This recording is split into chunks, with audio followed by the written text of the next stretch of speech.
Mrs. Blachonic, according to your complaint, you and Ms. Williams were good friends? Yes.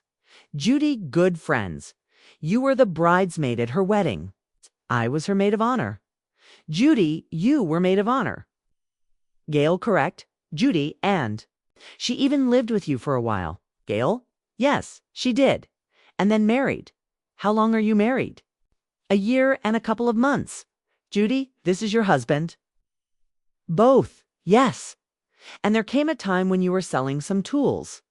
Correct, my husband passed away about 5 years ago. And he had a lot of tools in his possession, at that time.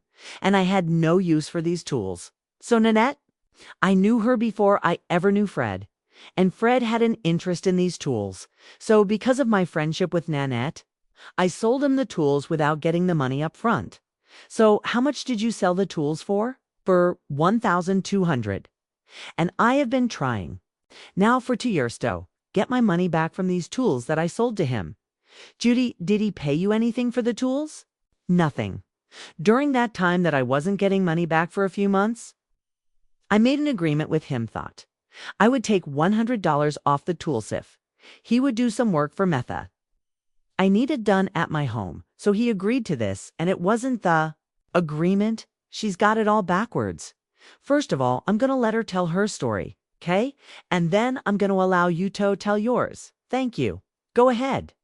Okay, our agreement was that, he would come and do 3 different projects that I had in my home.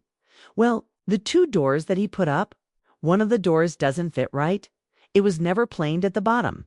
It's dragging on my carpet, and it's going to end up ruining my carpet. The door that's in the garage is a side garage door. He installed that. Now, I did purchase the doors, but he did not bother to measure the doors or anything.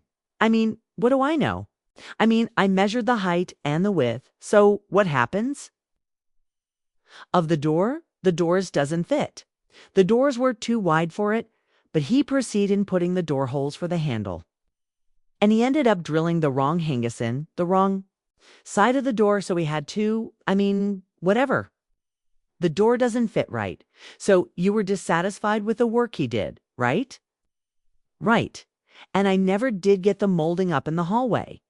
And as far as the leaky tub goes, I ended up having to bring in a plumber to fix that because it never got fixed.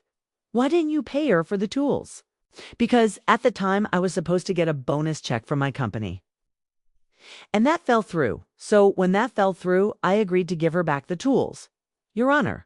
Okay, but what do you mean you agreed to give her back the tools? I gave her back the tools. Okay, Judy, all of them? No, all but 2. I kept 2 for the price of the work that I did on her home. Which 2 tools did you keep? I kept a table saw and a miter saw. How much are those 2 items worth, sir? The miter saw is worth about $100, and the table saw, which they do not make anymore. It's a very old tool. It's worth less than $200, Your Honor, and that's why I kept those, because I thought I have pictures of a table saw. What it would cost to replace a table saw, which was basically the same type of table saw. Gavel banging dramatic music English.